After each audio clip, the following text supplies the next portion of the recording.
The Roman Empire was built on a foundation of bread.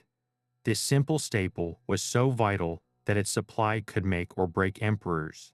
By the end of this journey, you will know the complete, untold story of the food that fueled an ancient superpower. We will crack open carbonized loaves preserved by a volcanic eruption to reveal what Romans truly ate, and uncover why a humble baker built a tomb more magnificent than those of nobles. How does something as ordinary as bread shape the destiny of a civilization? Bread was the very heartbeat of the Roman Empire, a daily rhythm of sustenance that powered everyone from the lowest slave to the highest senator. For most people, this single food item provided the overwhelming majority of their daily calories. Life, quite literally, depended on it. This profound dependence gave rise to one of history's most famous political bargains, captured in the phrase panem et circenses, bread and circuses. It was a starkly simple deal between the state and its people to keep the sprawling, restless population of Rome content and, most importantly, peaceful. The government provided two things. The circuses were the spectacular, distracting games in the arenas. But the bread, the panem, was the true foundation of the pact. It was not a luxury. It was a calculated strategy for survival. The state organized a massive, complex system to supply free or heavily subsidized grain to hundreds of thousands of Roman citizens. This was not merely about preventing hunger. It was about preventing riots, averting revolution, and ensuring that the machinery of empire continued to function without interruption from a starving, angry mob at its very core. The grain dole became the ultimate tool for maintaining political stability, a quiet agreement that traded full stomachs for public order.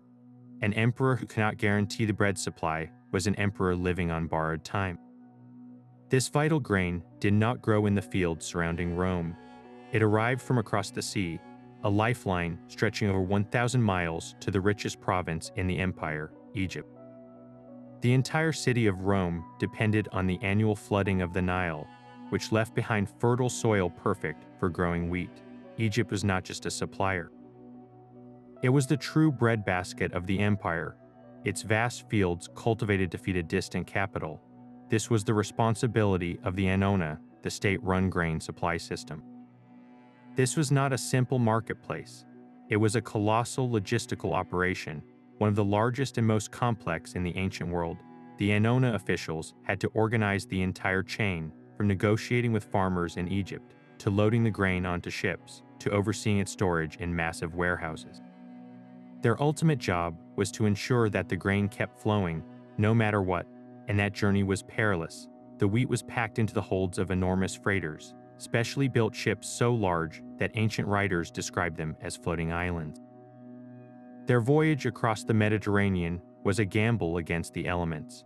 A sudden storm could send a ship and its priceless cargo to the bottom of the sea in moments.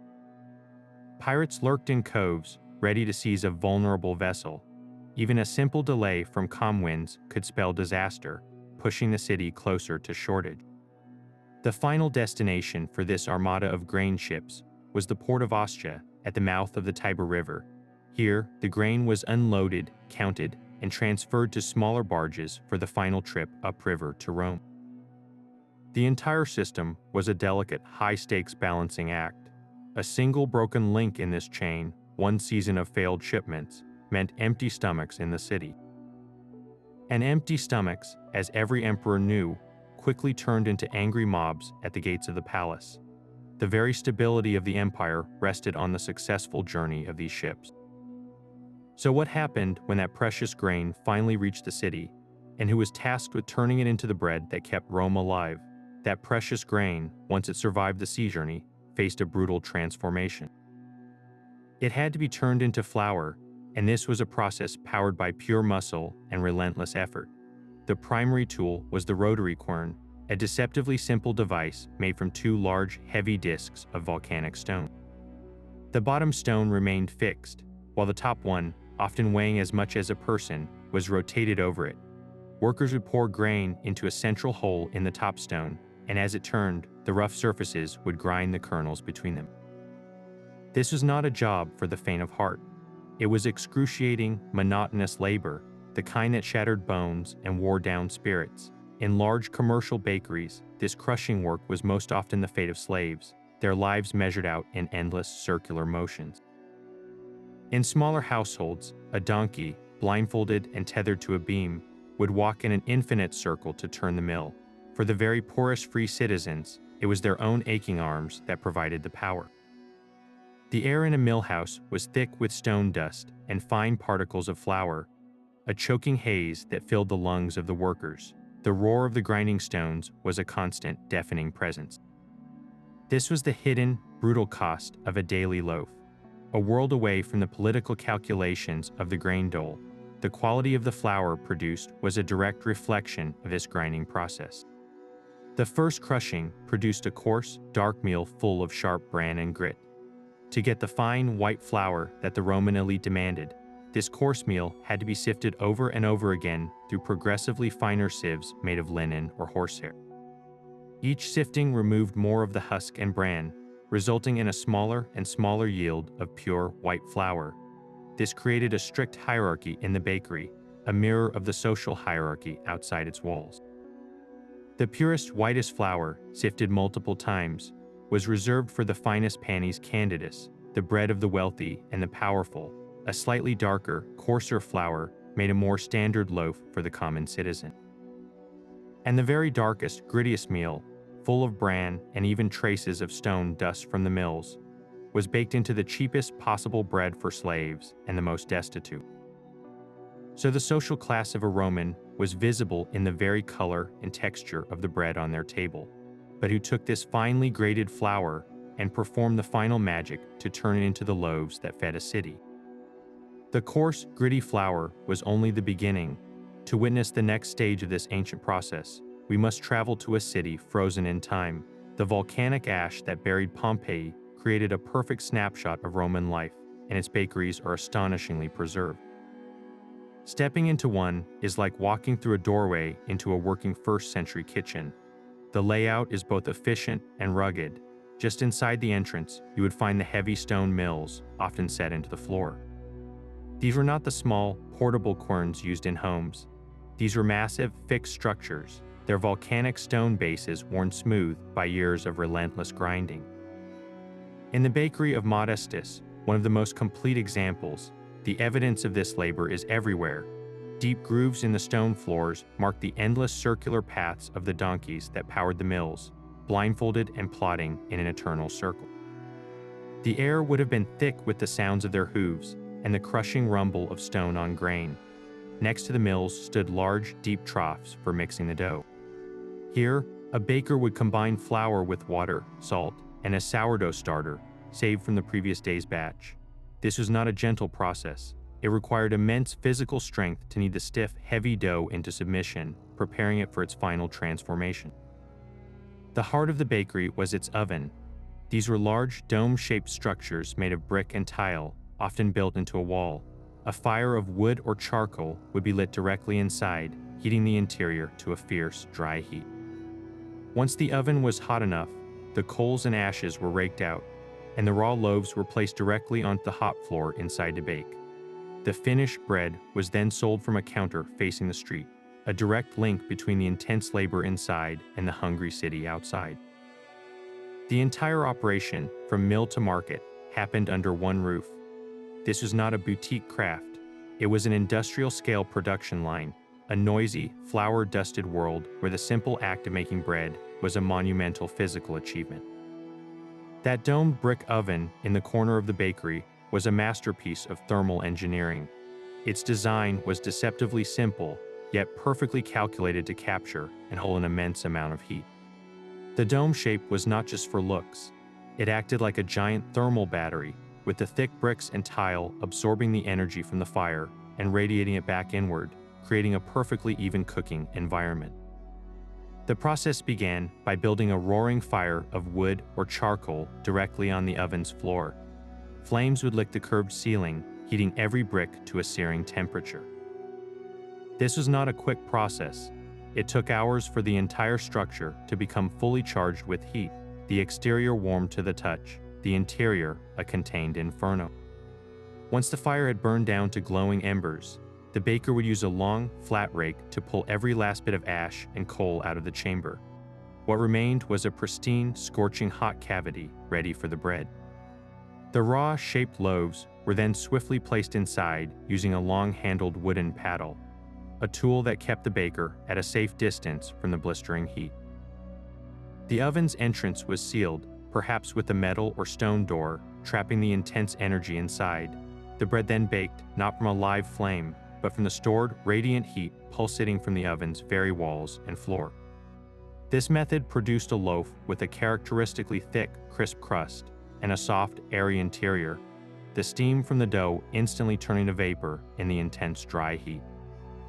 You can see the direct descendant of this Roman design in any traditional wood-fired pizza oven today, which operates on the exact same principle of radiant heat retention. It was a remarkably efficient system, using a single, long firing to bake multiple batches of bread throughout the day as the oven slowly cooled. This brilliant use of physics meant a single bakery could feed hundreds, perhaps thousands, of people from one carefully managed fire. But what did this hard-won, beautifully baked bread actually taste like? And how can we possibly know for sure the roar of the millstone and the heat of the oven were more than just the sounds of a trade? For the Roman baker, the pistors, this was the foundation of real political power. These men were not merely shopkeepers. They were organized into powerful professional unions known as collegia. A baker working alone was vulnerable, subject to the whims of grain suppliers and market fluctuations. But a guild of bakers, acting in concert, could negotiate en masse, set prices, and even withhold their essential services to sway government policy. They held a collective monopoly on the single most important step in the food chain. The transformation of state supplied grain into edible bread. An emperor could fill the warehouses of Austria with Egyptian wheat, but without the bakers to grind and bake it, that grain was useless.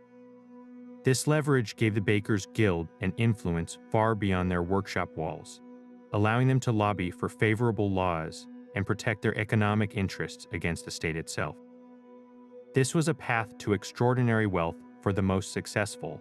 The story of one baker, a man named Marcus Virgilius Eurysaces, proves this beyond any doubt. Just outside the ancient city walls of Rome, a massive, bizarre tomb still stands, a monument so unique it dwarfs the burial places of senators and nobles. This is the tomb of Eurysaces the baker. Its shape is unmistakable. The upper section is decorated with a series of circular openings, a direct architectural representation of the mixing bowls or grain measures used in a bakery. It is a towering advertisement of his profession, carved in stone for eternity. Inscribed on the tomb are the words, "This is the monument of Marcus Virgilius Eurysaces, baker, contractor." It stands, he was not just a baker, but a contractor, implying he managed a large operation supplying bread on a massive scale, perhaps even to the state itself. His tomb tells us everything about his pride and his success. He wanted the world to know that his fortune, a fortune large enough to build a tomb more magnificent than those of the aristocracy, was made from flour and yeast. He had achieved the ultimate Roman dream, rising from a trade that demanded immense physical labor to a position of immense wealth and social standing. He sought the prestige that his money could buy, cementing his legacy not as a mere laborer, but as a captain of industry. The existence of his tomb forces us to reconsider the social fabric of Rome. It reveals a world where a skilled professional, part of a powerful guild, could amass a fortune that rivaled old money and could proudly proclaim the source of that fortune for all of posterity to see. But what was the ultimate destination for all this bread, this product of imperial logistics, brutal labor, and burgeoning commercial power? The bread that emerged from those fiery ovens was far more than mere sustenance. It was a public declaration of your place in the world. A Roman social standing was visible in the very color, texture, and density of the loaf on their table. For the vast majority of the population, the slaves and the common laborers, their daily bread was known as panis plebeius, or sometimes panis sabarius. This was a dense, dark, and heavy loaf. It was made from flour that had been ground only once, with little to no sifting, It was packed with the sharp, fibrous bran from the wheat kernel, and often contained tiny, gritty fragments of stone worn away from the relentless millstones. Eating this bread was a chewing marathon. It was nutritious, filling, and cheap, but it was a constant, gritty reminder of one's lowly status. A step up the social ladder, you would find panis secundarius. This was the bread of the shopkeepers, the skilled artisans, and the lower-ranking soldiers. Its name, meaning second bread, hints at its origin. It was made from flour that was a second, finer sifting of the coarse plebeian meal. This process removed more of the dark bran, resulting in a loaf that was noticeably lighter in color and texture. It was still a hearty, whole-grain bread by modern standards, but to a Roman eye, its relative whiteness marked it as superior, food for a citizen who had achieved a modest level of comfort and respectability. At the very peak of this edible hierarchy sat panis candidus, the shining white bread of the elite. The word candidus means glowing, bright, or pure white. This was also called silliphus, a name that evoked its exceptional quality. To produce this loaf, bakers would sift the flour not once or twice, but over and over again through the finest linen or horsehair sieve. Each sifting removed more of the brown bran and wheat germ, leaving behind only the pure, starchy heart of the wheat kernel. The yield from this process was incredibly small. It took a vast amount of grain to produce a single loaf of this luxurious, snow-white bread. For the senators, the wealthy merchants, and the imperial family, this was the only acceptable bread. Its airy, soft crumb and pure white color were powerful, visible symbols of their refined tastes and their distance from the gritty reality of the mill and the bakery. Eating dark bread was a sign of poverty. Eating pure white bread was a performance of power and privilege, a daily ritual that reinforced the rigid social order of the empire, one bite at a time. But the story of Roman bread is not a simple tale of wheat alone. While the prized grain from Egypt formed the backbone of the empire's diet, the reality in the bakery was far more complex and often surprising. Bakers frequently turned to other grains, each carrying its own social meaning and practical purpose. Barley, for instance, was widely viewed as an inferior grain, fit mostly for animal feed. Its most famous use was as a punishment ration for soldiers guilty of misconduct, a demotion that was both physically and symbolically degrading. To be forced to eat barley bread was to be stripped of your status, placed on the same level as a beast of burden. Spelt, an ancient cousin of wheat, was also common, especially in the earlier days of the Republic, prized for its hardy nature. And in the countryside, millet was a staple for the rural poor, a small, round grain that could be baked into dense, flat cake. Perhaps the most fascinating secrets, however, were hidden within the dough itself. Archaeologists analyzing carbonized loaves have found evidence of more than just grain. In times of scarcity, or simply to save money, bakers would stretch their expensive wheat flour by mixing in ground legumes. Chickpeas, lentils, and a type of bean called vetch were all milled into a powder and kneaded into the dough. These were not just cheap fillers. They could alter the bread's nutritional profile and its texture, sometimes creating a denser, moister loaf, other times making it crumbly and coarse. Imagine biting into a seemingly ordinary piece of bread and getting the distinct, earthy flavor of a lentil or the nutty taste of chickpea. For the wealthy, such additives were a sign of poverty or fraud. For the baker trying to feed a city on a tight budget, they were a necessary tool of the trade, a quiet compromise between quality and survival. This practice reveals a layer of culinary ingenuity and economic reality that the official histories often overlook. The Roman loaf was not always a pure symbol of social order. Sometimes it was a clever, desperate, or simply practical mixture of whatever would make the dough rise and fill the stomach. So, with all these grains and secret ingredients, how can we be so certain of what we claim to know? The proof does not lie in ancient recipes, but in the bread itself, preserved by a catastrophic disaster. The air in a Roman bakery was alive with more than just heat and dust. It was teeming with an invisible, wild workforce. Unlike modern bakeries that rely on packaged yeast, Roman bakers harnessed a far more ancient and complex form of leavening. Their bread rose thanks to a living culture of wild yeast and bacteria. a symbiotic community captured directly from the air itself.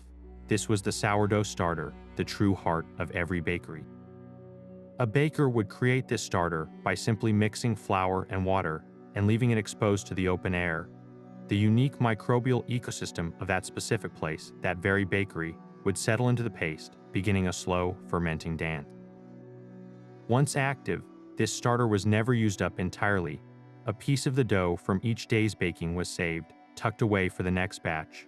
This saved portion was known as the mother dough, the literal parent of every loaf that followed. A successful starter was a priceless heirloom, a living asset that could be maintained and nurtured for years, even passed down from a master baker to his son. It was a tangible link to the past, a biological signature unique to that family and that workshop. This daily ritual of saving and refreshing the mother dough created an unbroken chain of fermentation stretching across generations. The flavor of Roman bread, therefore, was not a standardized, uniform taste. It was a hyperlocal expression of its environment, shaped by the particular wild yeasts and bacteria floating in the neighborhood's air.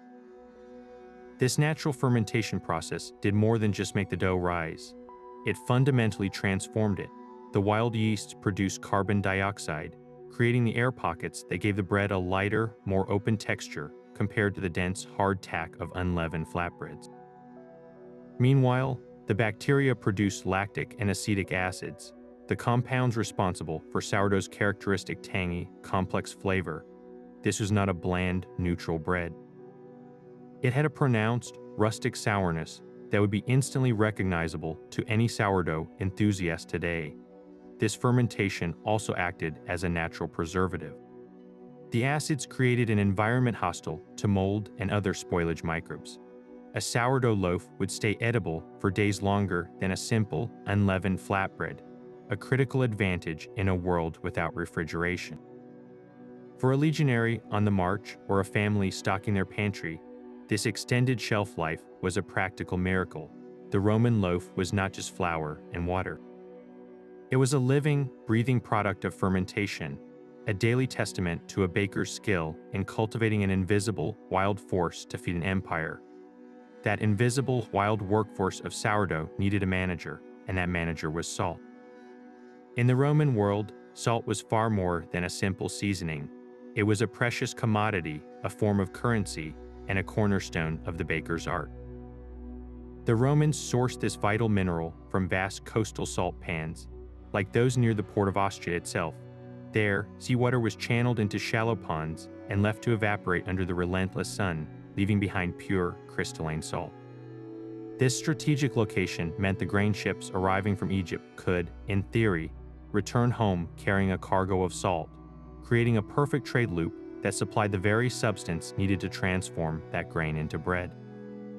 In the bakery, salt performed a dual role that went far beyond taste. Its first, most obvious job was flavor. It enhanced the natural, nutty sweetness of the wheat and balanced the tangy sourness of the wild yeast.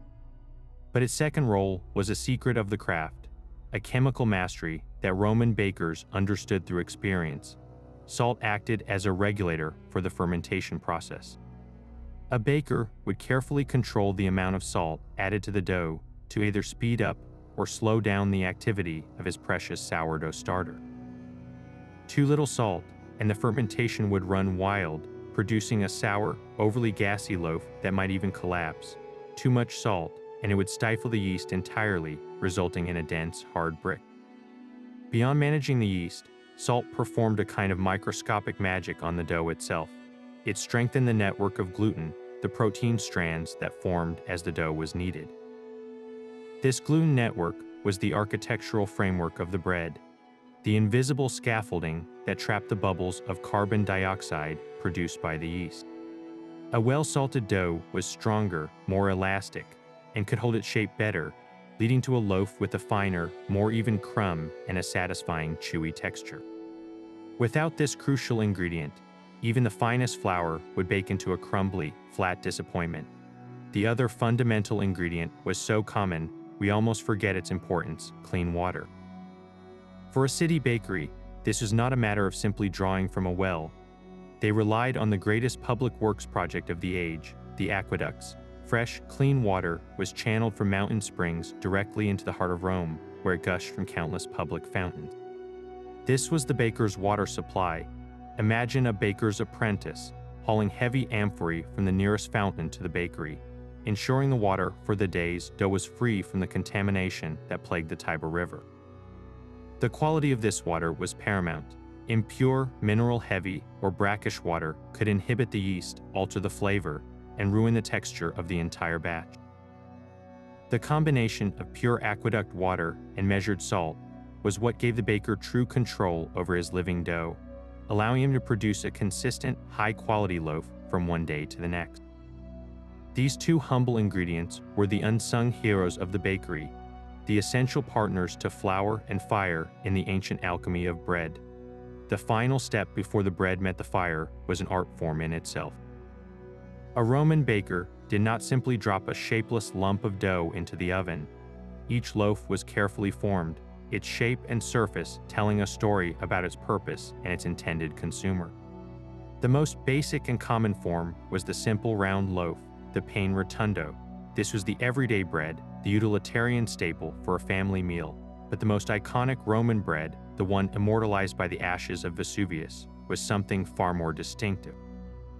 It was called the panis quadratus. This was not a simple sphere. It was a wheel-like loaf, thick and substantial, with a unique and brilliant design feature. Before baking, the baker would take a string or a sharp blade and score a deep, continuous groove around the entire circumference of the loaf. Then, from the center of the top, he would cut 7 more deep slashes, radiating outward like spokes on a wheel and stopping at the central groove. This scoring created 8 perfectly defined segments, like slices in a pie that were baked right into the bread itself. This was not mere decoration. It was a stroke of pure, practical genius. The deep scoring created lines of structural weakness in the tough, crusty loaf. Once baked, a person did not need a knife to divide it. They could simply place their hands on 2 opposite segments and press down, and the loaf would break cleanly along the pre-cut lines into 8 perfect, portable portions. This made the panis quadratus the ideal bread for sharing, for selling by the piece, or for a soldier to carry as a ready-made ration. The carbonized loaves recovered from the ruins of Pompeii and Herculaneum preserve this design in stunning detail. These are not vague, charred lumps. You can see the clear, circular groove and the sharp, radiating cuts as clearly as if they were made yesterday. Some of these fossilized loaves even bear the baker's stamp, a final mark of ownership and pride pressed into the dough before its final transformation. This simple, clever scoring pattern reveals a society that thought deeply about the function of its food, engineering a loaf for easy division and communal consumption, a design so effective it speaks to us directly across 2,000 years of silence. The silent, carbonized loaves from Herculaneum are a direct message from the Roman bakery. In a single, catastrophic moment, the volcanic fury of Mount Vesuvius did more than destroy a city. It perfectly preserved one. When archaeologists uncovered a bakery in Herculaneum, they found more than 80 loaves of bread, each one transformed into a charcoal statue of itself. They were not merely burned to ash, they were carbonized, a process of instant fossilization that locked their every detail in place. The pyroclastic flow that engulfed the town was not just hot air. It was a superheated avalanche of gas, ash, and rock, reaching temperatures of over 400 degrees Celsius. This infernal wave did not set the bread on fire. Instead, it baked the loaves in an oxygen-free environment, driving out all the moisture and volatile elements and leaving behind a perfect, solid carbon shell. The result is a collection of artifacts so pristine you can count the segments on a panis quadratus. You can trace the deep, circular groove cut around its middle.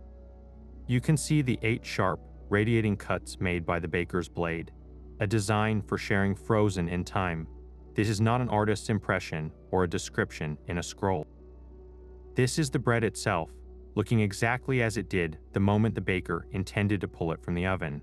The sheer number of loaves tells its own story. This was not a small household kitchen.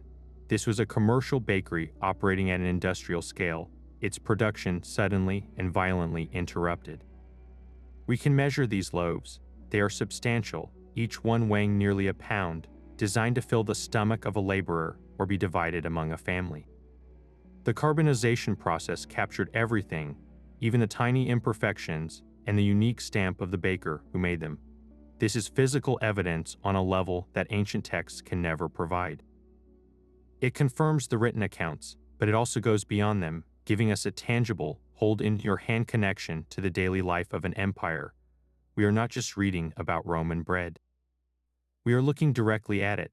Those carbonized loaves from Herculaneum are more than just shapes. They are time capsules, and modern science has found a way to open them. Researchers have subjected these ancient relics to intense microscopic and isotopic analysis, peering into their very molecular structure to discover what a Roman truly ate. The findings are astonishingly detailed. The flour used was not the gritty, stone-filled meal we might expect for a common bakery. It was a relatively fine grind, sifted to a quality that would have produced a respectable light-colored loaf. Under the microscope, the crumb structure reveals a network of tiny, even air pockets. This is the unmistakable signature of a well-leavened, professionally made sourdough. The wild yeast in that Herculaneum bakery was hard at work, creating a bread that was airy and light, not a dense brick, yet the story does not end with refined flour. The analysis also detected the persistent presence of bran, the tough outer layer of the wheat kernel. This tells us the flour was not sifted to an obsessive, elite whiteness. It retained some of its whole grain character and fiber, giving the bread a heartier texture and a more complex, nutty flavor. Even more surprising was the discovery of millet. This small, round grain was often considered a food for the rural poor or animal fodder.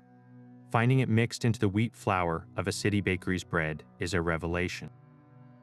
It was not the main ingredient, but an addition, perhaps to stretch the more expensive wheat or to add a specific flavor and moistness to the crumb. This single scientific finding confirms the written accounts of bakers using alternative grains and legumes, not as a desperate act, but as a regular, calculated part of their recipe. The image of a universally coarse, disgusting Roman bread is a myth shattered by this evidence.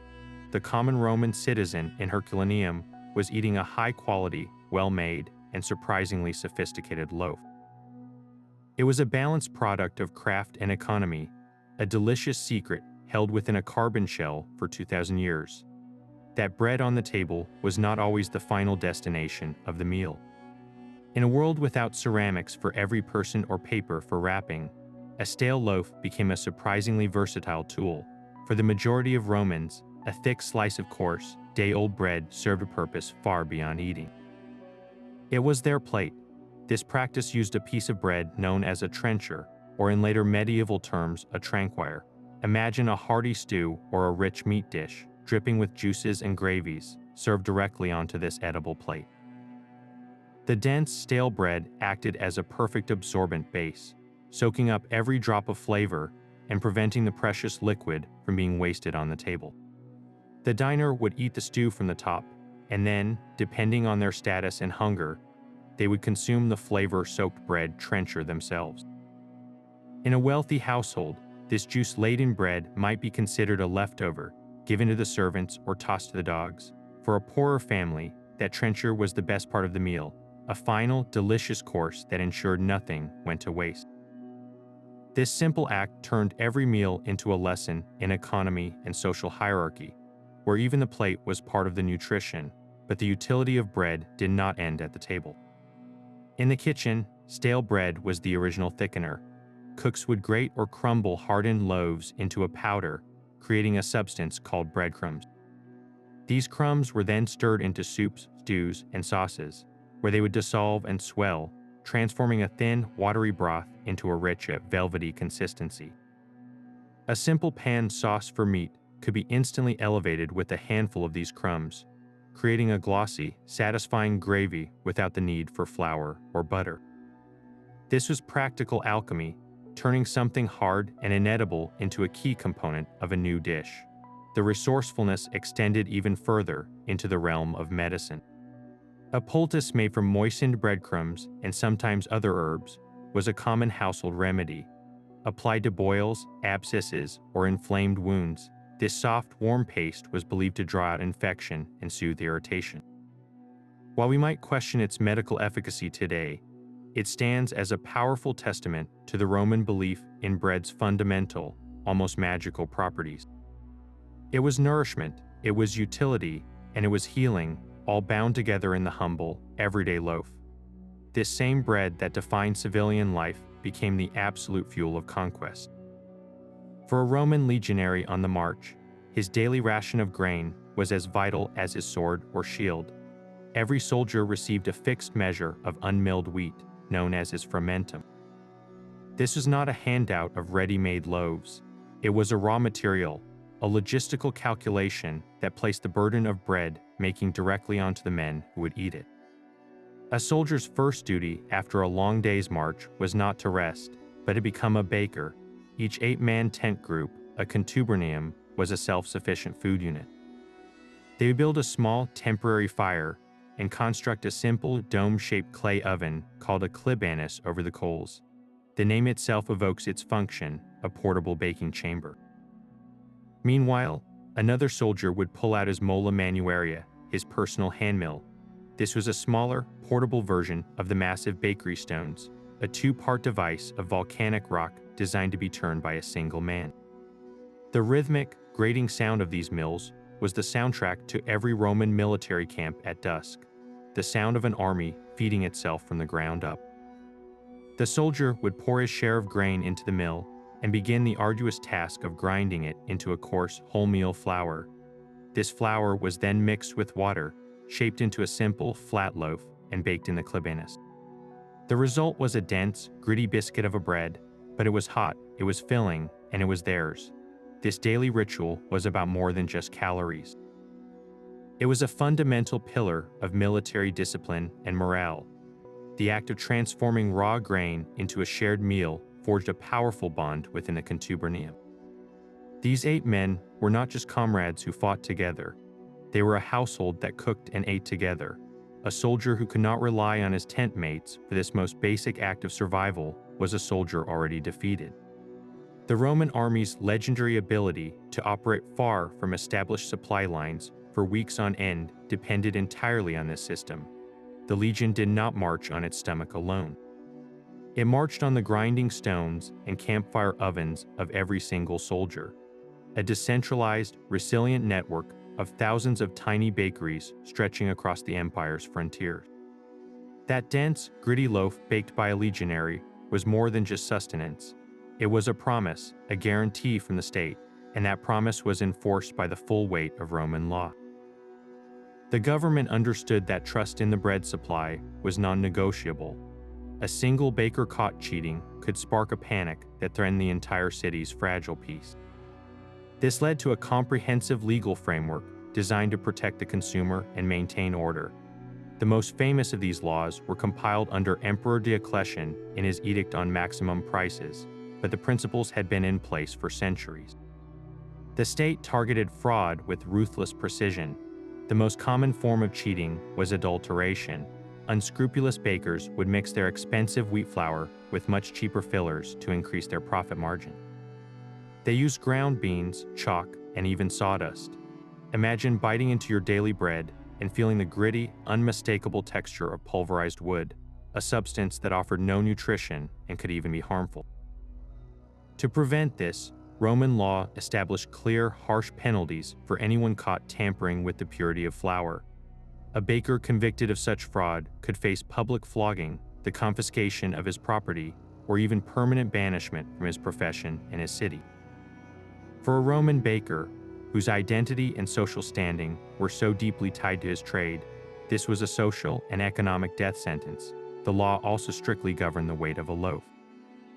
Every bread sold had to meet a standard weight, ensuring that a citizen receiving their grain dole or spending their hard-earned money got exactly what they paid for. Officials known as the aediles were responsible for market oversight. They would conduct surprise inspections of bakeries, carrying official bronze weights to check the loaves.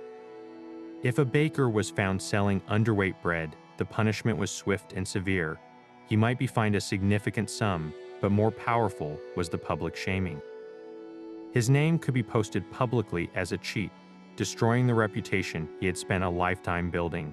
In some cases, he He himself could be beaten with the very loaves that were found wanting, a physical and symbolic punishment that drove the point home to every citizen who witnessed it. This intense regulation was not merely about fairness in the marketplace. It was a cornerstone of imperial security. The Roman state went to incredible lengths to secure the grain from Egypt, to transport it across the sea, and to store it in vast warehouses. It could not allow that entire, fragile system to be undermined by a single baker mixing sawdust into his dough. The legal code surrounding bread was a direct extension of the grain dole itself, a final, ironclad guarantee that the state's bargain with its people, the promise of panem, would be honored in full. The tomb of Marcus Virgilius Eurysaces is not just a monument. It is a story told in stone, a permanent public announcement of a life defined by bread. This freedman, once a slave, used his immense wealth to build a final resting place so unique it still captivates visitors today. Standing just outside the ancient Porta Maggiore, where major roads converged, his tomb was designed for maximum visibility, ensuring every traveler entering or leaving the city would see it. The structure itself is an architectural shout. Its upper section is a series of large circular openings, a direct and unmistakable representation of the vertical grain measuring tubes, or perhaps the mixing bowls used in his vast bakery. He wanted there to be no confusion about the source of his fortune. This was not a tomb for a senator or a general. This was the triumphant statement of a baker. The inscription confirms it with simple, powerful pride. It reads, "This is the monument of Marcus Virgilius Eurysaces, baker, contractor. It stands." That final phrase, "it stands," is a defiant declaration of permanence. He built this not just to be remembered, but to be seen as an equal to the aristocracy whose tombs his overshadowed. But the true masterpiece of this monument is the sculpted frieze that wraps around its base. Here, in a continuous stone narrative, Eurysaces had the entire process of industrial bread making carved for eternity. We see the beginning, with workers weighing and grinding the grain, the heavy millstones clearly visible. The scene then progresses to the sifting of the flour, separating the fine white meal from the coarse bran. Next, we witness a team of workers vigorously kneading the massive dough in a large trough, their muscles straining with the effort. The final panels show the shaped loaves, the distinctive panis quadratus with its segmented scoring, being loaded into a large, domed oven using a long-handled paddle. This is not a generic depiction of agriculture.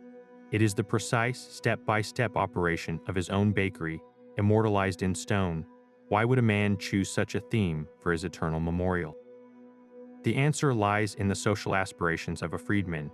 Eurysaces could not buy a noble lineage or a seat in the Senate, but he could have the most visible form of prestige available to him, a monumental tomb. By celebrating the very trade that made him rich, he was making a profound statement. He was not hiding his origins, he was flaunting them. His success was not inherited, it was earned through skill, enterprise, and immense physical work. The tomb screams that his labor had value, that it produced something essential, and that this production was worthy of celebration alongside the military victories and political careers of the elite. He achieved the ultimate Roman dream, rising from servitude to a position where he could feed the city itself and command enough respect, or at least enough money, to build a monument more original and enduring than those of his social superiors. His tomb is the ultimate proof that in the economy of ancient Rome, bread was not just power, it was a path to immortality, but it was only the beginning of the Roman bakery's craft. For those with the means to afford them, a whole world of sweet, rich pastries existed, transforming simple dough into celebratory delicacies. Honey was the magical ingredient that made this possible, the primary sweetener in a world without refined sugar. These special treats were often deeply intertwined with religion and festival days, baked as offerings to win the favor of the gods before being enjoyed by their worshippers. One of the most sacred of these was libum, a kind of rustic cheesecake. The recipe was simple but rich, involving cheese mixed with flour and a single egg, then baked into a dense, round cake. This was not a casual dessert. Libum held a solemn purpose, frequently offered to the household gods during important family rituals. A Roman family might bake a libum to mark a birth, a wedding, or to honor their ancestors. sharing the sweet, cheesy cake with the divine spirits they believed protected their home. For grand public festivals, something more elaborate was required. This was the roll of placenta, a layered pastry that would look familiar to us today. It was made by stacking thin sheets of dough with a mixture of cheese and honey, creating a rich, multi-layered dessert. The name itself comes from the Greek word for a flat cake, and its construction was a clear ancestor of modern baklava or cheesecake. The result was a luxurious, sweet, and savory experience, a testament to a baker's skill and a family's prosperity.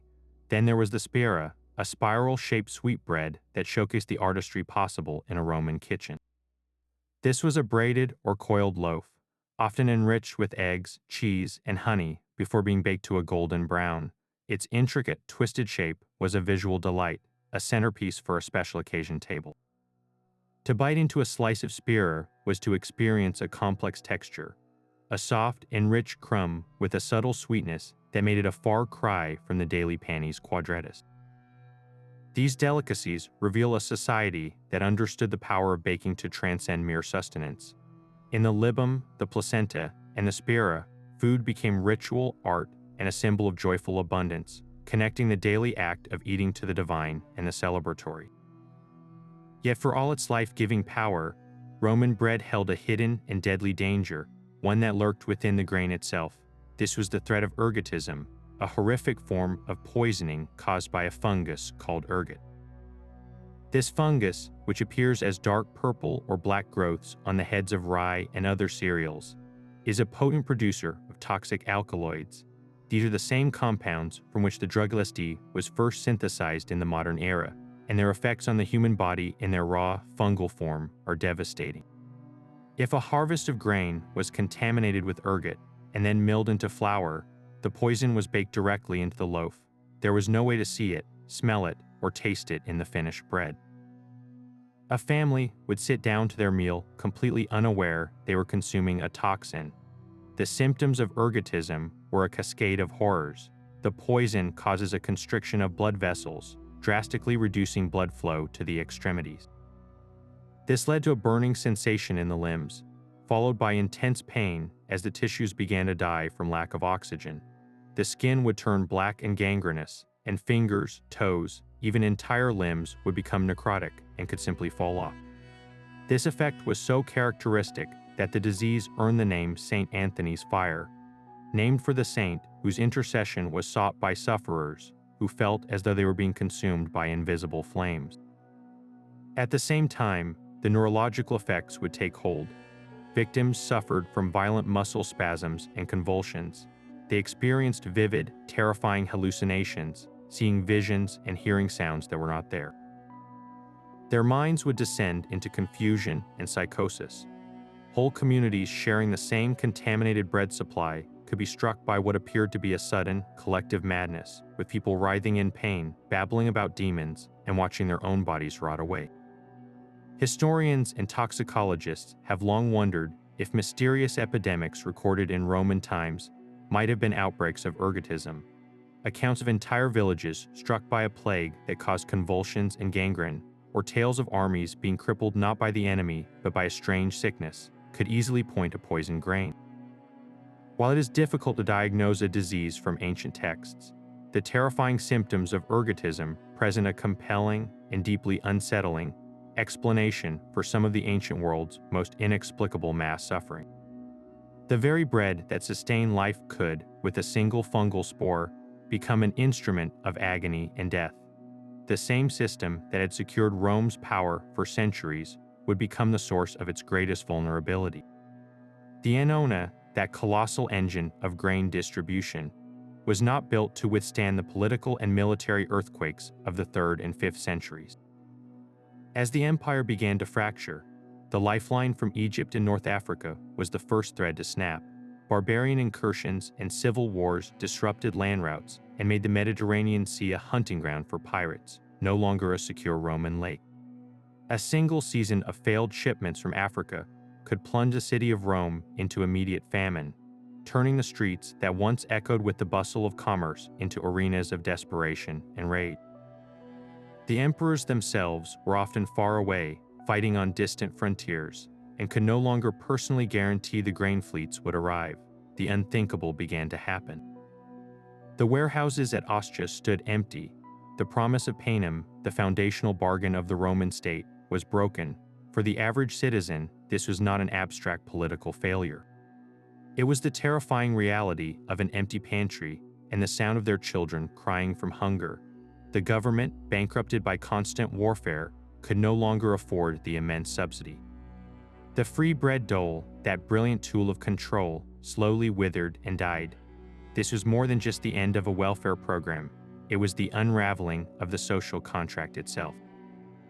Why remain loyal to a distant emperor who could no longer fill your stomach? The population of Rome, which had once numbered over 1 million, began a steep and irreversible decline.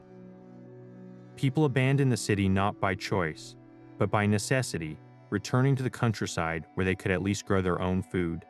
The mighty capital slowly transformed into a grand, underpopulated relic, its political power shifting to more defensible and better-fed capitals in the east. The collapse of the Annona was both a cause and a symptom of the empire's final fragmentation. The central government lost its most powerful lever over the people, and the people, in turn, lost their reason to support a government that had failed its most basic duty. The empire did not fall with a single dramatic crash. It crumbled, one missed grain shipment at a time, until the very idea of Rome could no longer be sustained. That terrifying fragility of the grain supply makes the physical reality of the bread itself even more compelling. We have the carbonized loaves, we have the laws, and we have the tomb sculptures, but what was the actual experience of breaking open a warm loaf fresh from a Roman oven?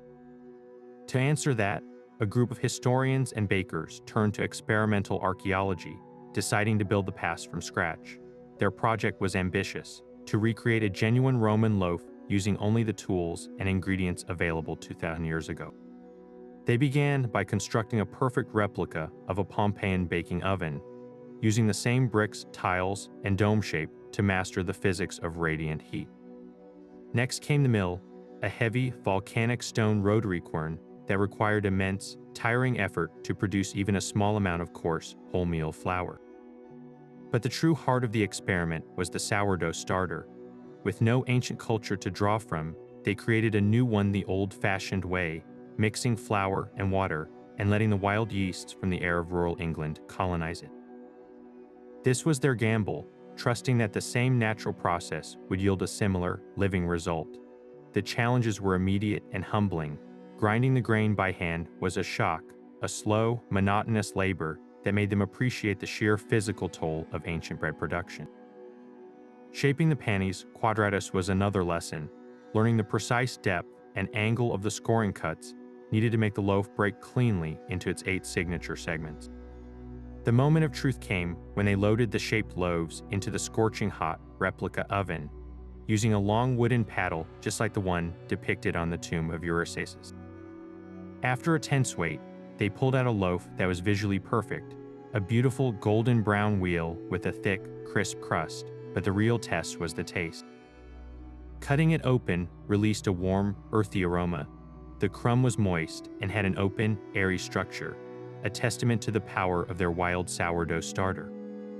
The flavor, however, was the true revelation. It was complex and robust, with a pronounced, tangy sourness that was far more intense than most modern sourdoughs. The coarse stone ground flour gave it a hearty, nutty character and a satisfyingly chewy texture, with the occasional tiny piece of bran providing a burst of flavor. It was not a bland, white loaf. It was a substantial, flavorful bread that demanded to be eaten slowly, a taste that was both strangely familiar and distinctly ancient.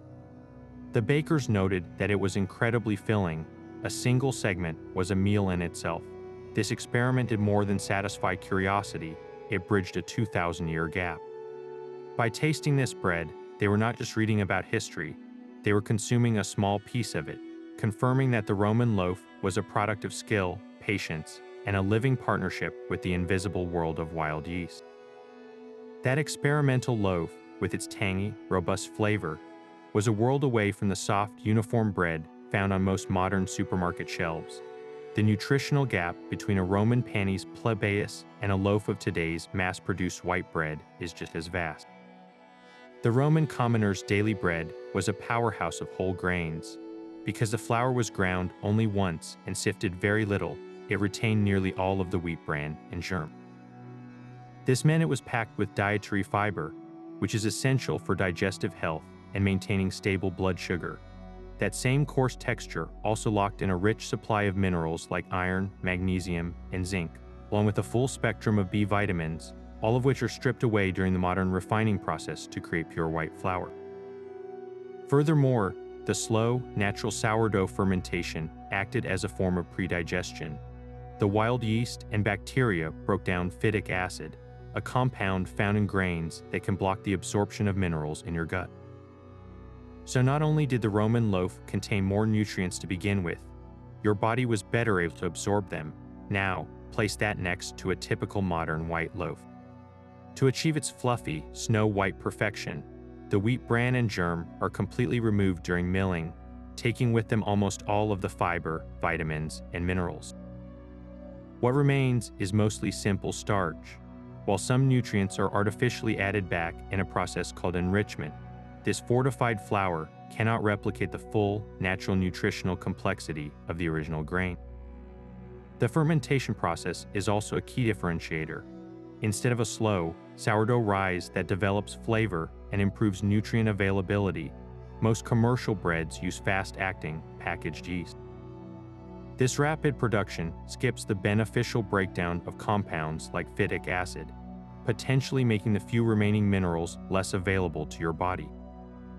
The Roman commoner, eating their gritty, dark panis plebeius, was consuming a food that functioned like a modern-day whole-grain, high-fiber health loaf.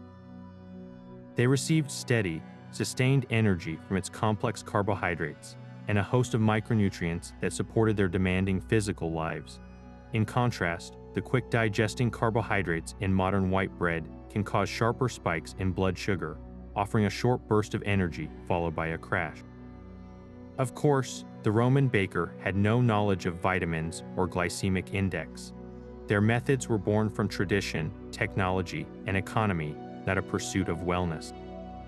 Yet the result was a staple food that was, by accident, far more nutritious and slower to digest than the refined white bread that would become a global standard centuries later.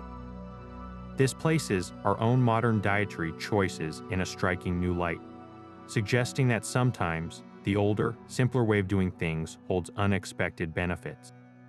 The techniques perfected in those smoky Roman bakeries refused to die with the empire itself.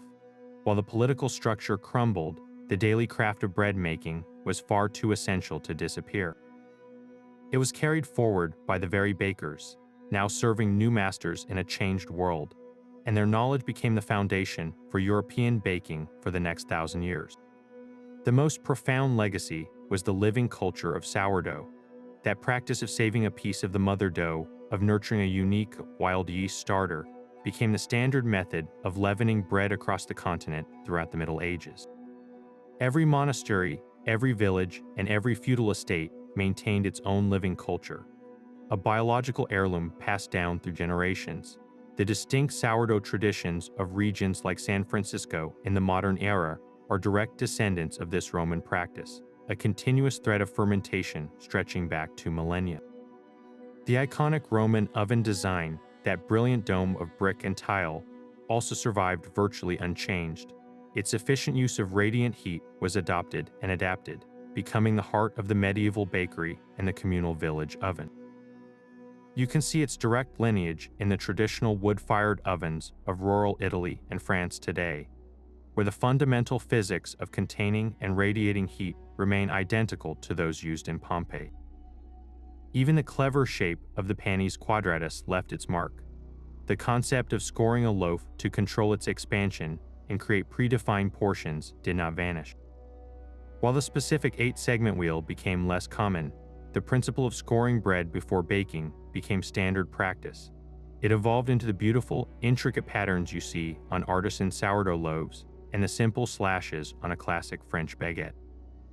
That deep, central score on a loaf of Italian pain puglis is a direct conceptual descendant of the groove that circled the Roman loaf. This is not a story of rediscovery, but of unbroken continuity. The Roman baker's craft, born from the necessity of feeding 1 million people, was refined in the silence of medieval monasteries and preserved in the bustling towns of the Renaissance. It traveled across Europe, carried by the very nature of its effectiveness, and it forms the invisible backbone of our own baking traditions. Every time you tear into a crusty, naturally leavened loaf, you are participating in a ritual that a Roman baker would recognize instantly, a living echo of the food that built an empire. Our journey ends where it began, with a simple loaf of bread. We have followed the grain from the sun-baked fields of Egypt, across the treacherous Mediterranean Sea, and into the roaring heart of the Roman bakery. We have stood in the silent, ashen ruins of Pompeii and marveled at the carbonized loaves, their segmented designs still crisp and clear. We have seen how this humble staple was woven into the very fabric of an empire, a thread connecting the political power of the emperor, the commercial ambition of the baker Eurysaces, and the daily survival of the common citizen. Bread was far more than mere sustenance. It was a symbol of imperial control, a public measure of social standing, and the caloric fuel that powered a civilization for centuries. The story of Rome is, in many ways, baked into the crust of a panis quadratus. So the next time you break apart a fresh loaf or spread butter on a warm slice, take a moment to remember the immense, forgotten world behind it. Think of the sailor guiding a grain ship through a storm, the slave turning the heavy millstone, and the baker scoring the dough with a practiced hand. Their collective labor perfected an art that has nourished humanity for millennia, a direct and tangible legacy from their world to ours. This story of bread is just one flavor in the vast and complex cuisine of ancient Rome. What other culinary secrets should we uncover, from the fermented fish sauce called garum to the spiced wines enjoyed at a banquet? Tell us what aspect of ancient Roman food you would like us to explore next. Share your thoughts in the comments below.